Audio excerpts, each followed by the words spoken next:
Hello, YouTubers, friends, compatriots, bootlickers, shills, debt slayers, peasants, vassals, minions, sexual predators.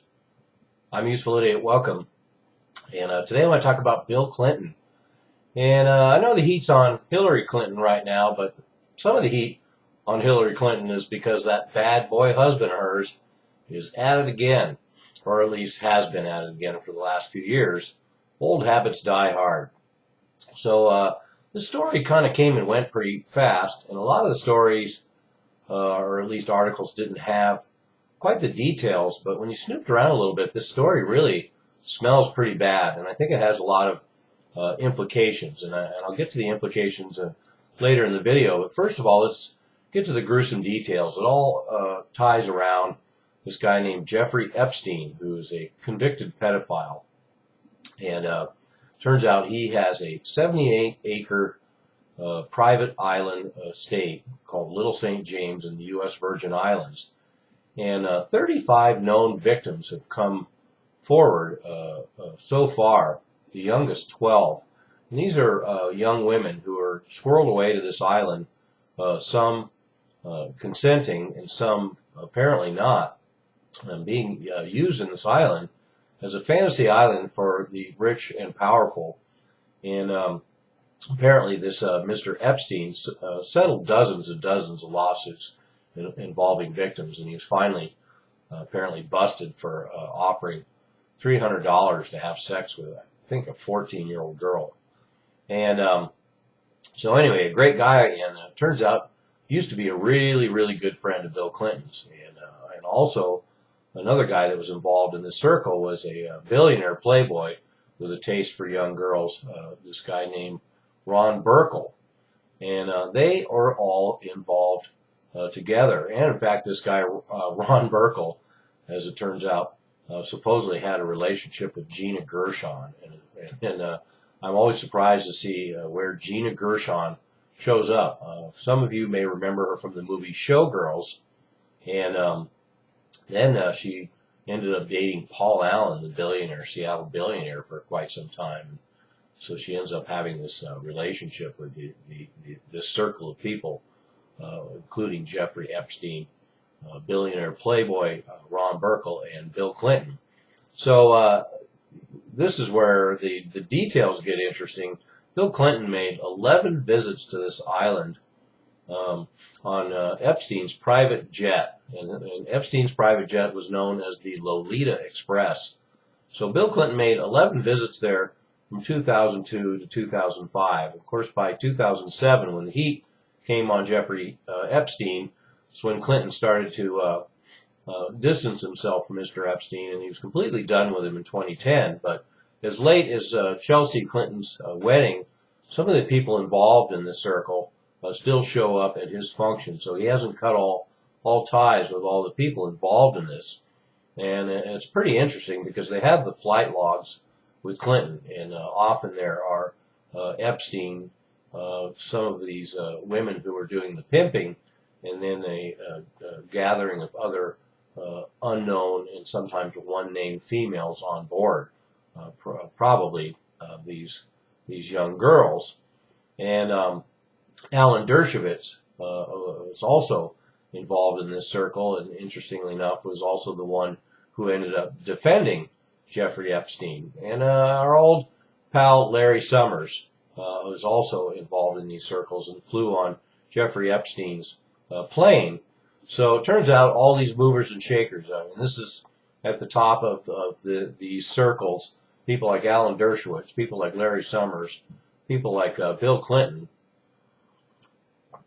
and also Prince Andrew. Of course, we know Prince Andrew is involved in pedophilia and sex with young girls, and he's also involved in these circles. In fact, Jeffrey Epstein and his group are apparently pimping for Prince Andrew. And I also find it telling that Jeffrey Epstein had 21 different phone numbers on speed dial for Bill Clinton and his personal aide, Doug Bann. So what a seedy little story. And it shouldn't surprise anyone that this kind of stuff goes on, because we have so many other notable examples. One example, of course, is Bohemian Grove And for those who don't know it, they should look it up. Very interesting phenomenon, this playground for the rich and powerful global elites. It happens in Northern California every year on July. And it's been going on for something like 100 years. And a lot of things that go on in the world are decided in this Bohemian Grove. And they have ritual sacrifice as well as apparently a lot of sex going in all directions. And so Bohemian Grove is a good example. And then we've gotten other peaks recently of this behavior of the elites, including Strauss-Kahn, who's recently being in court for aggravated pimping. And he said that he only went to 4 orgies a year. So I know that's way more than me, but he seems to think that's not very many, and seems to be fairly casual about it. And so we also know that all those orgies that he's talking about, once again, involve very rich and powerful with young women involved. And also the stallion of Italy, Berlusconi, was also known for rampaging with teenage girls.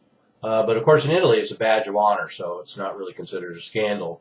And then we have all sorts of other scandals involving the higher echelons. We know that there's been continual indictments against upper members of British government, British Parliament, and just media moguls and stars in Britain involved in vast pedophilia rings that cater to the elites and cater to the wealthy. And then there's also a documentary, Conspiracy of Silence, that involves pedophilia rings in Nebraska that stretch all the way to D.C., involving gathering up boys from Boys Town.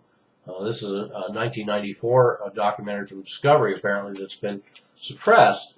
And then we also have people that we just know have certain predilections based on psychopathic, sociopathic behavior that we see in the elites around the world. And one of them that's been brought up recently that's rather disturbing is watching his body language is Joe Biden, our vice president. And that video will be attached below too, so people can check them out and see what kind of debauchery the world's elites are up to. And I guess what's interesting to me about this is it should be no surprise. In fact, one can extrapolate that throughout history, this type of behavior amongst the powerful and the elites has been going on continuously. And so it's easy to picture in situations like ancient Egypt, where thousands of slaves, if not tens of thousands of slaves, were involved in constructing monuments, and the Roman Empire was built on slavery. And so when you have the Institute of Slavery, of course, you're going to have a fair amount of the elites using their authority for sexual predation. And we certainly have examples of that in American slavery years as well, with slave masters taking advantage of their authority to become somewhat sexual predators. And then, of course, the militaries throughout history have used sexual predation as a weapon in the field.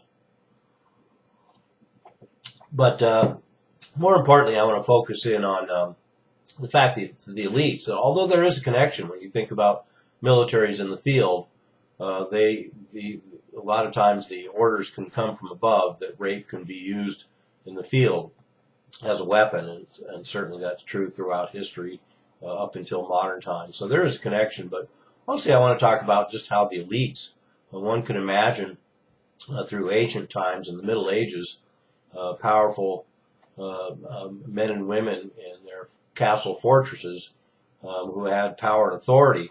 We certainly know that one tradition in the medieval times was for the lord to take the wives the first nights of their weddings before their husbands had them.